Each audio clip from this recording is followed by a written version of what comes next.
भाग्य का लिखा कभी नहीं मिटता। एक गांव में एक बहुत ही ज्ञानी पंडित रहता था। एक दिन वह अपने बचपन के मित्र से मिलने के लिए दूसरे गांव जा रहा था। उसका मित्र बचपन से ही गूंगा और एक पैर से अपाहिज था। उसके मित्र का गांव काफ़ी दूर था। रास्ते में कई छोटे छोटे गांव भी पड़ते थे। पंडित जी अपनी धुन में आगे चले जा रहे थे। तभी रास्ते में उसे एक आदमी और मिल गया। वह भी पंडित जी के साथ साथ चलने लगा। पंडित जी ने सोचा, चलो अच्छा ही हुआ, साथ साथ चलने से सफ़र जल्दी कट जाएगा। चलते चलते पंडित जी ने उस आदमी से उसका नाम पूछा, तो उस आदमी ने अपना नाम महाकाल बताया। पंडित जी को यह नाम थोड़ा अजीब सा लगा, पर पंडित जी ने नाम के विषय में कुछ पूछना उचित नहीं समझा। दोनों धीरे धीरे साथ में ही चल रहे थे। तभी रास्ते में एक गांव आया, तो महाकाल ने पंडित जी से कहा, मुझे इस गांव में एक संदेशा देना है, मैं तुमसे आगे मिलता हूँ। पंडित जी ने कहा, ठीक है, और वह आगे की ओर चल दिया। तभी गांव में खबर फैली कि एक व्यक्ति को उस भैंसे ने मार दिया है।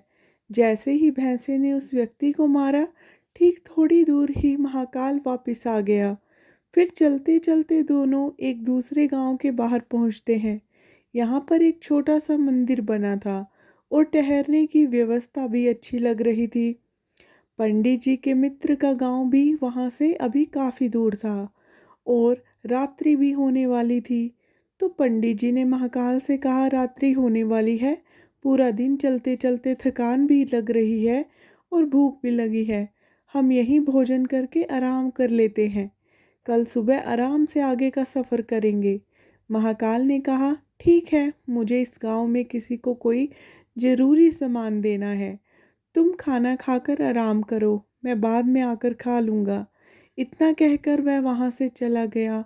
लेकिन उसके जाते ही कुछ देर बाद उस गांव में धुआं उठता दिखाई दिया और देखते ही देखते पूरे गांव में आग लग गई। पंडित जी ने आश्चर्य से सोचा कि यह महाकाल जहाँ भी जाता है वहाँ किसी न किसी तरह की हानि जरूर हो जाती है, कुछ तो गड़बड़ है। लेकिन पंडित ने रात्रि में महाकाल से इस बात का जिक्र नहीं किया। सुबह दोनों ने फिर अपने गंतव्य की ओर चलना प्रारंभ कर दिया। कुछ ही देर में फिर से एक गांव आया, तो महाकाल ने फिर से पंडित से कहा, आप आगे चलते जाइए, मैं कुछ देर में आपको मिलता हूँ, मुझे इस गांव में भी कुछ ज़रूरी काम है, मैं काम करके वापस आगे मिलता हूँ। यह कहकर महाकाल जाने लगा। लेकिन इस बार पंडित जी आगे नहीं बढ़े, बल्कि वहीं खड़े रहकर महाकाल को देखते रहे कि अब वह कहाँ जाता है और क्या करता है। तभी लोगों ने आवाज़ें सुनाई देने लगी कि किसी व्यक्ति को सांप ने काट लिया है और वह मर गया है। ठीक उसी समय महाकाल फिर से उसी पंडित जी के पास पहुंच गए। लेकिन इस बार पंडित जी को सहन नहीं हुआ। उसने महाकाल से पूछ ही लिया कि तुम जिस गांव में जाते हो वहाँ कोई ना कोई नुकसान जरूर हो जाता है, क्या तुम मुझे बता सकते हो ऐसा क्यों हो रहा है? तो महाकाल ने जवाब दिया, पंडित जी, आप तो मुझे कोई बड़े ज्ञानी मालूम पड़ते हैं, इसलिए मैं आपके साथ चलने लगा था, क्योंकि ज्ञानियों का संग बहुत अच्छा होता है। परंतु आप अभी तक समझ नहीं पाए कि मैं कौन हूँ। पंडित जी ने कहा, मैं समझ गया हूँ, लेकिन मुझे कुछ शंका है। अगर आप ही बता दें तो मुझे शंका नहीं होगी। महाकाल ने जवाब दिया, मैं यमदूत हूँ और मैं यमराज की आज्ञा से उन लोगों के प्राण हरण करता हूँ जिनकी आयु पूर्ण हो चुकी है। हालांकि पंडित जी को पहले से ही इस बात की शंका थी, फिर भी महाकाल के मुंह से सुनकर पंडित जी घबरा गए। लेकिन फिर से उन्होंने पंडित जी ने हिम्मत करके पूछा, अगर ऐसी बात है और तुम सचमुच यमदूत हो तो बताओ अगली मृत्यु किसकी है? यमदूत ने जवाब दिया, अगली मृत्यु तुम्हारे उसी मित्र की है जिससे तुम मिलने जा रहे हो, और इसकी मृत्यु का कारण भी तुम ही बनोगे। यह सुनकर पंडित जी सहम गए। पंडित जी सोच में पड़ गए कि यदि वास्तव में यह यमदूत हुआ तो उसकी बात भी सही होगी। मेरे कारण मेरे बचपन के सबसे अच्छे मित्र की मृत्यु हो जाएगी। इसलिए अच्छा यही होगा कि मैं अपने मित्र से मिलने ही ना जाऊं। कम से कम मैं तो उसकी मृत्यु का कारण नहीं बनूंगा। लेकिन महाकाल ने कहा, तुम जो सोच रहे हो वह सब मुझे पता है, मगर तुम्हारे अपने मित्र से मिलने जाना ना जाने से नीयत नहीं बदल जाएगी। तुम्हारे मित्र की मृत्यु निश्चित है और वह अगले कुछ ही क्षणों में घटित होने वाली है। महाकाल के मुंह से ऐसी बातें सुनकर पंडित जी को झटका सा लगा, क्योंकि महाकाल ने उसके मन की बात जान ली थी, जो कि एक साधारण व्यक्ति के लिए संभव नहीं है। अब तो पंडित जी को विश्वास हो गया कि यह सचमुच महाकाल है। वह अपने मित्र की मृत्यु का कारण न बने, इसलिए पंडित जी पीछे की ओर मुड़ा और अपने गांव की ओर जाने लगे। परंतु जैसे ही पंडित जी मुड़े, उसका मित्र तेजी से उसकी ओर आता हुआ दिखाई दिया, जो पंडित जी को देखकर अत्यंत प्रसन्न दिख रहा था। अपने मित्र के आने की गति को देखकर पंडित जी को ऐसा लगा जैसे कि उसका मित्र काफ़ी समय से उसके पीछे ही आ रहा है। लेकिन वह बचपन से ही गूंगा था और पैर से अपाहिज था, इसलिए न तो वह पंडित जी के पास पहुंच पा रहा था और न ही पंडित जी को आवाज़ दे पा रहा था। लेकिन जैसे ही वह पंडित जी के पास पहुंचा, अचानक से उसकी मृत्यु हो गई। पंडित जी हक्का बक्का होकर महाकाल की ओर देखने लगे, जैसे कि वह पूछना चाह रहे हो कि आखिर हुआ क्या। महाकाल पंडित जी के मन की बात समझ गया और बोला, तुम्हारे मित्र पिछले गांव से तुम्हारे पीछे पीछे आ रहा था, लेकिन वह अपाहिज और गूंगा होने की वजह से तुम तक नहीं पहुंच सका। उसने अपनी संपूर्ण ताकत लगाकर तुम तक पहुंचने की कोशिश की, लेकिन बुढ़ापे में बचपन जैसी ताकत नहीं होती, इसलिए हृदय आघात के कारण तुम्हारे मित्र की मृत्यु हो गई, क्योंकि तुमसे मिलने के लिए अपनी गति की सीमा को लांघते हुए वह तुमसे मिलने के लिए पीछे पीछे भाग रहा था। इसलिए अपने मित्र की मृत्यु का कारण तुम ही बने। अब पंडित जी को विश्वास हो चुका था कि सचमुच यह महाकाल एक यमदूत है और उसका कार्य जीवों के प्राणों को हरना है। पंडित जी एक ज्ञानी व्यक्ति थे, इसलिए यह भी जानते थे कि मृत्यु पर किसी का बस नहीं चलता। सभी जीवों को एक ना एक दिन मरना ही है। यही सोचकर उसने अपने आप को संभाल लिया। लेकिन अचानक पंडित जी के मन में स्वयं की मृत्यु के बारे में जानने की इच्छा हुई। इसलिए उसने महाकाल से पूछा, जब मृत्यु मेरे मित्र की होनी थी तो तुम शुरू से ही मेरे साथ क्यों चल रहे हो? महाकाल ने जवाब दिया, मैं तो सभी के साथ चलता हूँ और हर क्षण चलता रहता हूँ, किंतु लोग पहचान नहीं पाते, क्योंकि लोगों के पास अपनी समस्याओं के अलावा किसी और व्यक्ति, वस्तु या घटना के संदर्भ में सोचने, समझने और देखने का समय ही नहीं होता। पंडित जी ने कहा, क्या तुम बता सकते हो कि मेरी मृत्यु कब होगी और कैसे होगी?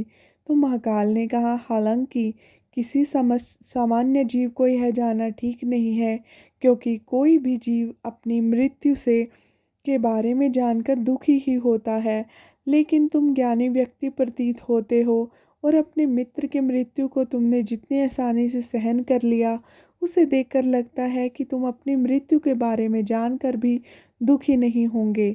इसलिए मैं तुम्हें बता देता हूँ कि तुम्हारी मृत्यु आज से ठीक 6 महीने बाद आज के ही दिन किसी दूसरे राज्य में फांसी लगने से होगी। और सबसे आश्चर्य की बात यह होगी कि तुम स्वयं खुशी से फांसी को स्वीकार कर लोगे।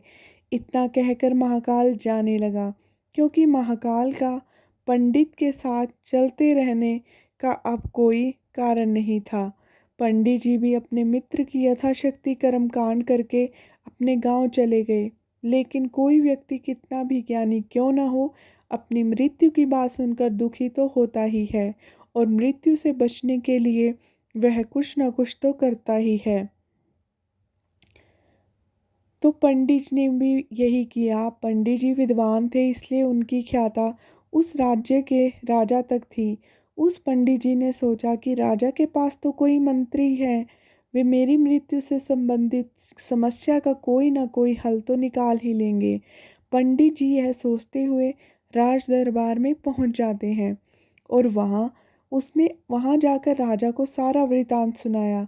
राजा ने यह बात अपने मंत्रियों को बताई और उनसे सलाह मांगी। अंत में सभी ने विचार विमर्श करके कहा कि अगर पंडित की बात सही है तो यह तो निश्चिंत है कि उसकी मृत्यु 6 महीने के बाद ही होगी, और लेकिन मृत्यु तब होगी जब वह दूसरे राज्य में जाएगा।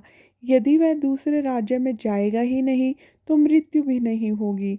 मंत्रियों की यह सलाह राजा को भी ठीक लगी। बहुत सोच समझकर राजा ने पंडित के रहने की व्यवस्था महल में ही कर दी और राजा के आदेश के बिना उस पंडित को किसी से भी मिलने नहीं दिया जाता था।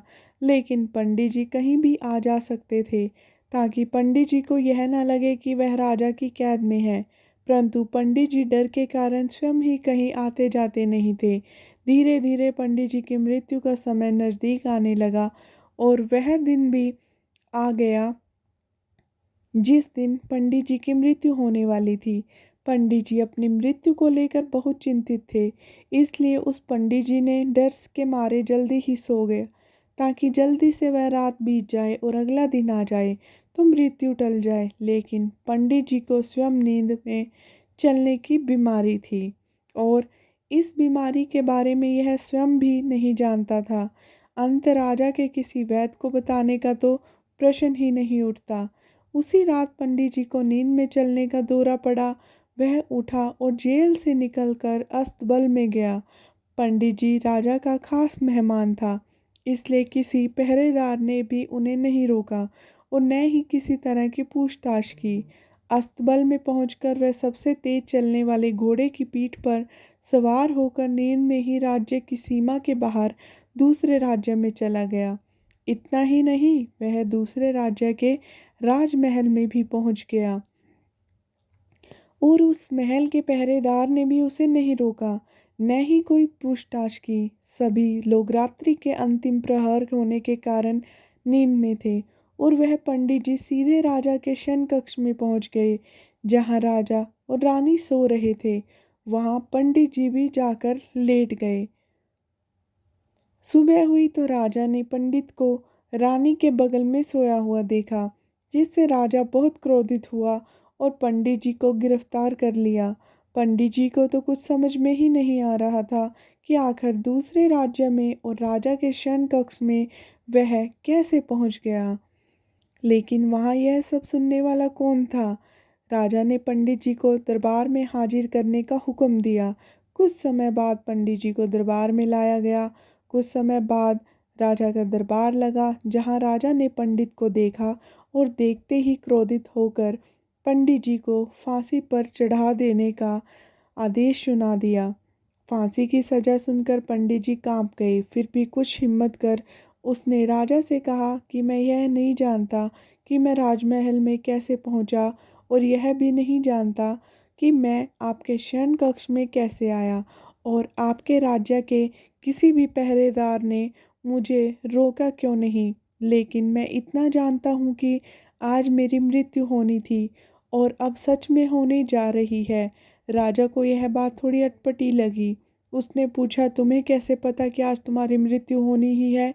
तुम कहना क्या चाहते हो? राजा के इस सवाल के जवाब में पंडित जी ने कहा, महाकाल से मिलने की कहानी बता दी और कहा कि महाराज, मेरा क्या किसी भी सामान्य व्यक्ति में इतना साहस नहीं कि वह राजा के शयन कक्ष में राजा की उपस्थिति में रानी के पास चला जाए और सो जाए। राजा को पंडित की बात में थोड़ी सत्यता दिखाई दी, परंतु उसने सोचा वह मृत्यु से बचने के लिए महाकाल और अपनी मृत्यु की भविष्यवाणी का बहाना बना रहा था। इसलिए राजा ने पंडित से कहा, यदि तुम्हारी यह बात सत्य है और आज तुम्हारी मृत्यु का दिन है जैसा कि तुम्हें महाकाल ने कहा था, तो तुम्हारी मृत्यु का कारण मैं नहीं बनूंगा। लेकिन अगर यह बात झूठी निकली तो निश्चित ही आज तुम्हारी मृत्यु का दिन होगा, क्योंकि पड़ोसी राज्य का राजा उसका मित्र था उसने तुरंत सैनिकों के हाथ दूसरे राज्य के राजा को पत्र भेजा और पंडित की बात की सत्यता का प्रणाम मांगा। शाम तक भेजे गए सैनिक वापस लौटे और उन्होंने बताया, महाराज, पंडित जो कह रहा है वह पूर्णतः सत्य है। दूसरे राजा के राज्य ने पंडित को रहने के लिए अपने ही महल में संपूर्ण व्यवस्था कर रखी थी और पिछले 6 महीने से पंडित राजा जी का मेहमान भी था। कल राजा इससे अंतिम बार मिले थे।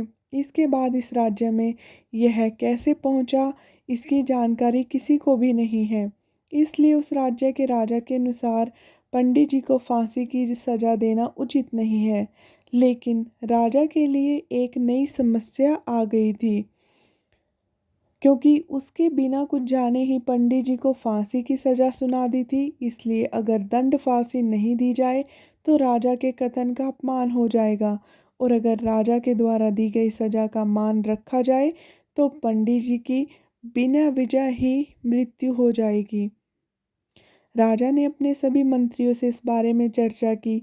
सभी मंत्रियों ने सुझाव दिया कि महाराज, पंडित जी को एक कच्चे सूत से फांसी लगवा दें, जिससे आपके कथन का भी मान रह जाएगा और कच्चे सूत के धागे से पंडित जी को फांसी भी नहीं लगेगी और उनके भी प्राण बच जाएंगे। राजा को यह सुझाव अच्छा लगा। उसने ऐसा ही आदेश दिया। पंडित जी के लिए कच्चे धागे के सूत का फांसी का फंदा बनाया और नियम के अनुसार पंडित जी को फांसी पर चढ़ा दिया गया। सभी लोग खुश थे। न तो पंडित मरेगा और न ही राजा का वचन अब झूठा पड़ेगा। पंडित जी को भी विश्वास था कि सूत के धागे से तो उसकी मृत्यु हो ही नहीं सकती, इसलिए वह भी खुशी खुशी फांसी पर चढ़ने को तैयार था, जैसा कि महाकाल ने उसे कहा था। लेकिन जैसे ही पंडित जी को फांसी दी गई, वह सूत का धागा टूट गया। लेकिन टूटने से पहले उसने अपना काम कर दिया। पंडित के गले की नस सूत के धागे से कट चुकी थी और पंडित जी जमीन पर पड़ा तड़प रहा था। हर धड़कन के साथ उसके गले से खून की फुहार निकल रही थी और देखते ही देखते पंडित जी का शरीर पूरी तरह से शांत हो गया। सभी लोग आश्चर्यचकित थे। पंडित जी को मरते देख रहे थे। किसी को विश्वास ही नहीं हो रहा था कि इस कमज़ोर से धागे से किसी की मृत्यु हो सकती है। लेकिन घटना घट चुकी थी। नियति ने अपना काम कर दिया था। जो होना होता है वह होकर ही रहता है। इससे चाहे जितनी भी सावधानियां बरतें, जितना भी उपाय कर लें, लेकिन हर घटना और घटना की पूरी प्रणाली पहले से ही तैयार होती है, जिसे हम थोड़ा सा भी इधर उधर नहीं कर सकते। इसलिए ईश्वर ने हमें भविष्य जानने की क्षमता नहीं दी है, ताकि हम अपने जीवन को ज़्यादा बेहतर ढंग से जी सकें। और यही बात उस पंडित जी पर भी लागू होती है।